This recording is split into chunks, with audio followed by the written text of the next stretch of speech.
प्रिय दर्शकों, राधे राधे, हर हर महादेव। आप सभी लोगों का सनातन आस्था ज्ञान चैनल में हार्दिक अभिनंदन एवं स्वागत है। यदि आप पहली बार हमारे चैनल में आ रहे हैं तो चैनल को सब्सक्राइब अवश्य करें। वीडियो पसंद आएगी तो लाइक कमेंट शेयर अवश्य करना। सर्वप्रथम तो आप सभी लोगों को हिंदू नववर्ष 2081 और सन 2024 की बहुत बहुत शुभकामनाएं।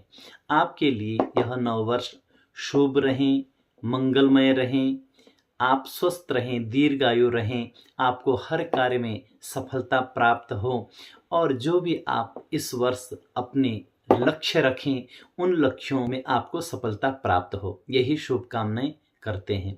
और भगवान की कृपा दृष्टि सदैव आपके ऊपर बनी रहें और आपका मन भी भगवान के चरणों में लगा रहे। तो सर्वप्रथम आप लोगों के लिए हमने वार्षिक राशिफल तैयार किया है 2024 का, और यह राशिफल आप अपनी राशि से और अपने लग्न से देख सकते हैं। दोनों को मिलाकर आप देख सकते हैं। यदि आप लोगों को अपनी राशि मालूम नहीं है और तो हम यहाँ नामाक्षर दे रहे हैं। इन अक्षरों में यदि आपका नाम है तो समझना आपकी यही राशि है। यदि नए वर्ष के लिए नए नए लक्ष्य रखे हैं और कोई विशेष लक्ष्य रखा है तो आप इस राशिफल को भी अवश्य श्रवण करें, क्योंकि यहाँ से कुछ ना कुछ मार्गदर्शन आपको अवश्य मिलेगा। तो आइए प्रारंभ करते हैं मिथुन राशि। मिथुन राशि की बात करते हैं तो मिथुन राशि के लिए तो यह समय बहुत ही शुभ रहने वाला है। यह बहुत भाग्यवान राशि है जिसके लिए 2024 बहुत ही शुभ रहेगा। देखो, सर्वप्रथम मिथुन राशि के स्वामी की बात करते हैं, बुध ग्रह की बात करते हैं। तो बुध ग्रह 14 जून से 29 जून तक अपनी ही राशि में रहेंगे, मिथुन राशि में, जहां पर भद्र नामक राज्यों का निर्माण कर रहे हैं। और 23 सितंबर से 29 अक्टूबर तक अपने उच्च राशि में रहेंगे, कन्या में रहेंगे, जो कि इन दोनों परिस्थितियों में आपके लिए बहुत ही शुभ फल देने वाले हैं। आप अपने बुद्धि से, अपने विवेक से अनेकों कार्य पूर्ण करेंगे। आपके कार्यों की चर्चा होगी और आपसे लोग सलाह लेंगे। आपकी वाणी में मधुरता रहेगी। भूमि भवन से संबंधित आपको लाभ मिलेगा। आप स्वस्थ रहेंगे, आपका वर्चस्व बढ़ेगा। जो भी कार्य आपके अटके हैं, रुके हैं, वह कार्य पूर्ण होंगे। आप थोड़ी मेहनत करना, बस मधुरता बनाए रखें, क्योंकि इस समय वैसे भी आपकी वाणी बहुत मधुर रहेगी और आपके कई कार्य पूर्ण होंगे। चारों तरफ आपके कार्यों की चर्चा होगी। माँ की आज्ञा का पालन करें और माँ के स्वास्थ्य का ख्याल रखें। तो आपके लिए बुध का गोचर भी बहुत अच्छा रहेगा। बुध अनेक राशियों में भी, अन्य राशियों में भी जाएंगे, लेकिन जो मुख्यतः आपके लिए विशेष शुभदायी फल देने वाला समय है वह हमने आपके समक्ष रख दिया। अब बात करते हैं देवगुरु बृहस्पति की। देवगुरु बृहस्पति वर्तमान में आपके एकादश भाव आय स्थान पर बैठे, जो कि आपके आय में वृद्धि कर रहे हैं। यदि आप नौकरी की तलाश कर रहे हैं, बेरोजगार बैठे, तो आपको नौकरी का योग बन रहा है। आपके कार्य में आपके आय में वृद्धि होने वाली। बस थोड़ी बहुत मेहनत आप अवश्य करें। मेहनत आपको करनी पड़ेगी। तो इस समय ऐश्वर्य लाभ मिलेगा, आपको बड़े भाइयों का सहयोग मिलेगा और आपकी इनकम में वृद्धि होगी। आपका मान सम्मान बढ़ेगा, पद प्रतिष्ठा बढ़ेगी। और जो देवगुरु जहां अपनी दृष्टि डाल रहे हैं पराक्रम स्थान में, विद्या बुद्धि भवन में और दाम्पत्य स्थान में, तो इन तीनों में देखा जाए तो पराक्रम में वृद्धि होगी, भाइयों का सहयोग मिलेगा। और यदि आप राजनीतिक क्षेत्र से जुड़े हैं तो वहां पर भी आपको शुभ समाचार मिलेगा। और यदि पैतृक संपत्ति में कोई विवाद चल रहा है तो उस विवाद का निपटारा होगा। यह कार्य मैं अप्रैल तक बता रहा हूं। 1 मई को देवगुरु बृहस्पति वृषभ राशि में जाएंगे, राशि परिवर्तन होगा। लेकिन 1 मई से पहले अप्रैल तक आपके लिए बहुत ही शुभ समय है। इस समय आप अपने अनेक कार्यों को निपटा दें। बहुत अच्छा समय है आपके लिए। मेहनत करें, प्रयास करें, हर क्षेत्र में आपको सफलता मिलने वाली। यदि पैतृक संपत्ति से संबंधित कोई विवाद चल रहा है आपस में, तो वह विवाद का निपटारा इस अवधि में हो सकता है। और आपके पराक्रम में वृद्धि होगी, आप अपने कार्यों में रुचि लेंगे, खूब मेहनत करेंगे। और विद्यार्थियों के लिए तो यह समय बहुत ही अच्छा रहने वाला है। परीक्षा में श्रेष्ठ परिणाम मिलेंगे आपको। आप खूब मेहनत करें, इसमें उच्च शिक्षा के भी योग है आपकी। और यदि कोई प्रेम विवाह करना चाहते हैं तो उनके लिए भी बहुत ही शुभ समय है। और यदि कोई युवक या युवती विवाह के लिए प्रयासरत है, लेकिन बनते बनते कार्य बिगड़ रहे हैं, आपका विवाह नहीं हो पा रहा है, या कोई मनचाहा वर या कन्या नहीं मिल रही है, तो यह समय बहुत अनुकूल है। थोड़ा बहुत देव गुरु बृहस्पति की आप पूजन करें, इनका व्रत इत्यादि करें, तो आपको सफलता अवश्य मिलेगी। तो जो आपके कार्य में व्यवधान आ रहा था, यह व्यवधान दूर हो सकता है इस अवधि में। और व्यापार वर्ग के लिए भी यह समय बहुत ही श्रेष्ठ है। आपके व्यापार में वृद्धि होगी। नए व्यापार की भी आप सोच रहे हैं तो उसको भी प्रारंभ कर सकते हैं, उसमें भी आपको लाभ मिलेगा। यदि पार्टनरशिप में आप व्यापार कर रहे हैं या पार्टनरशिप में व्यापार करना चाह रहे हैं तो उसके लिए भी समय आपके अनुकूल है, उसमें भी आपको वृद्धि होगी, आपके व्यापार में वृद्धि होगी।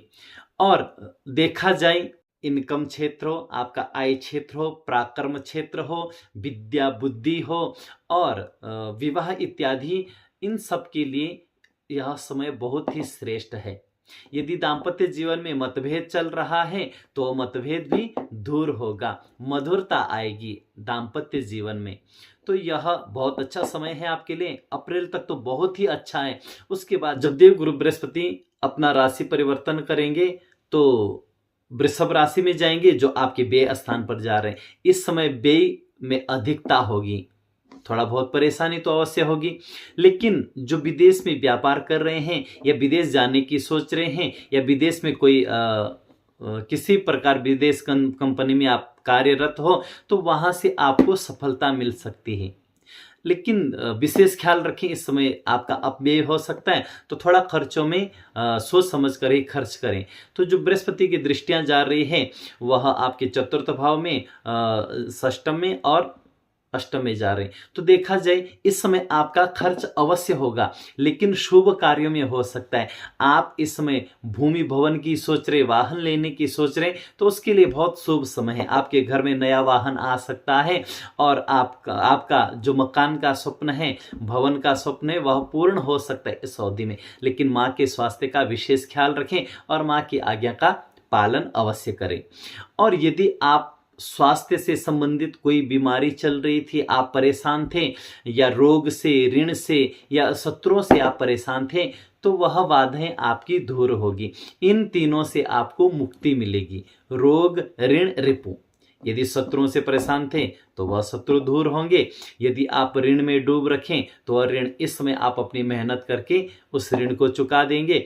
और यदि बीमारी से परेशान थे तो वह बीमारी आपकी सही होगी, आप स्वस्थ रहेंगे। और यदि गुप्त शत्रु आपको परेशानी पहुंचाना चाह रहे हैं तो कितना भी प्रयास करें वह आपको परेशानी नहीं पहुंचा सकते, पलड़ा आपका ही भारी रहेगा। लेकिन विशेष यह ख्याल रखें कि वाणी में संयम रखें और अपने क्रोध में नियंत्रण रखें, वाद विवाद से बचे रहें।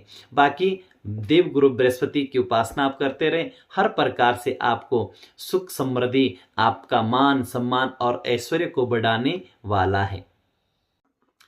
अब बात करते हैं न्याय के देव शनिदेव की। शनिदेव आपके भाग्य स्थान में बैठे हैं और जहां जहां यह देख रहे हैं वहां पर भी कहीं ना कहीं शुभ फल दे रहे हैं, क्योंकि भाग्य स्थान पर बैठे तो आपके भाग्य में वृद्धि करने वाले हैं, आपके भाग्य में चार चांद लगने वाले हैं। बस आप मेहनत करें, पर आलस्य से आप दूर रहें और जब निवेश करें तो सोच समझ कर करें। इस समय आप आध्यात्म के क्षेत्र में आपकी रुचि बढ़ेगी, आप धार्मिक यात्राएं भी आपकी हो सकती हैं और जो कार्य आपके रुके हैं वह कार्य आपके पूर्ण हो सकते हैं। अब निवेश आप सोच समझ कर करें, आलस्य से दूर रहें और स्वास्थ्य से संबंधित कोई परेशानी थी तो परेशानी दूर होगी। तो देखा जाए शनिदेव भी आपको वर्ष पर्यंत बहुत ही शुभ फल देने वाले हैं। हनुमान चालीसा का पाठ करते रहे। वैसे मैं उपाय लास्ट में बताऊंगा आपको। बस आपके कार्य यदि कोई रुके हैं तो शनिदेव उन कार्यों को पूर्ण अवश्य करेंगे। अब राहु आपके कर्म स्थान में बैठे तो आपको अपने कार्यों को बड़ी सोच समझकर करना पड़ेगा, नहीं तो कहीं आप धोखे के शिकार भी बन सकते हैं। इसीलिए प्रत्येक कार्य को सोच समझकर करें, और यदि आप कहीं निवेश भी करना चाहते हैं तो बड़े सोच समझकर निवेश करें। कोर्ट कचहरी के मामलों से आप बचे रहें, किसी वाद विवाद में न फंसें। बाकी आपके लिए यह वर्ष सन 2024 बहुत ही शुभ रहने वाला है। आप नए नए लक्ष्य रखें और बड़े लक्ष्य रखें, क्योंकि समय आपके अनुकूल है, सफलता आपको अवश्य मिलेगी। फिर से यह बात दोहरा रहा हूं कि आप कर्म करें, आप आलस्य से दूर रहें, समय आपके अनुकूल है, खूब मेहनत करें। यह समय आपको सफलताएं देने वाला है, आपके सारे कार्यों को पूर्ण करने वाला है। अब उपाय बताते हैं आप लोगों के लिए। जो यह राशि फल बताया जा रहा है, इसका पूर्ण फल आपको तभी मिल सकता है यदि आपके जन्मांग में देवगुरु बृहस्पति की अच्छी स्थिति में है या शनिदेव अच्छी स्थिति में है। यदि अच्छी स्थिति में नहीं है तो इनका उपाय करा के आप शुभ फल प्राप्त कर सकते हैं। अपनी कुंडली का विश्लेषण कराकर आप शुभ फल प्राप्त कर सकते हैं उपायों से। बाकी कुछ उपाय मैं यहाँ बताने जा रहा हूँ आपको। आपने गणेश भगवान की उपासना करनी है, गणेश भगवान की पूजा करते रहें। हो सके तो गणेश जी को नित्य दुर्वांग कुरान, जो दूब होती दूब घास, उसे अवश्य चढ़ाएं। ध्रुवा चढ़ाने से अत्यंत प्रसन्न होते हैं गणेश जी। आपके यदि कार्य में जो थोड़ा बहुत जो विघ्न आ रहा है वह विघ्न दूर होगा। विष्णु सहस्त्र नाम का पाठ कर सकते हैं, नारायण भगवान की पूजा करते रहें। देवगुरु बृहस्पति के व्रत भी आप कर सकते हैं और इनका उपाय भी कर सकते हैं। चने की दाल दान दे सकते हैं, हल्दी इत्यादि आप दान दे सकते हैं, और अपने से बड़ों का आदर करते रहें। हनुमान चालीसा आपने नित्य पढ़नी है, और सूर्य भगवान को अर्घ्य भी आपने नित्य देना है। अपने कुल इष्ट देव की आराधना भी करते रहें। बाकी माँ बाप की सेवा करते रहें, और गाय माँ की सेवा और गौ माँ की सेवा अवश्य करें। आपके लिए यह समय बहुत ही शुभ रहने वाला है। तो इन्हीं शुभ कामनाओं के साथ पुनः आपको नव वर्ष की बहुत बहुत शुभकामनाएं। यदि आपको वीडियो पसंद आई तो लाइक कमेंट शेयर अवश्य करना, औरों तक भी इस वीडियो को अवश्य पहुंचाना। जब तक दूसरी वीडियो आती है तब तक के लिए जय श्री कृष्णा, हर हर महादेव।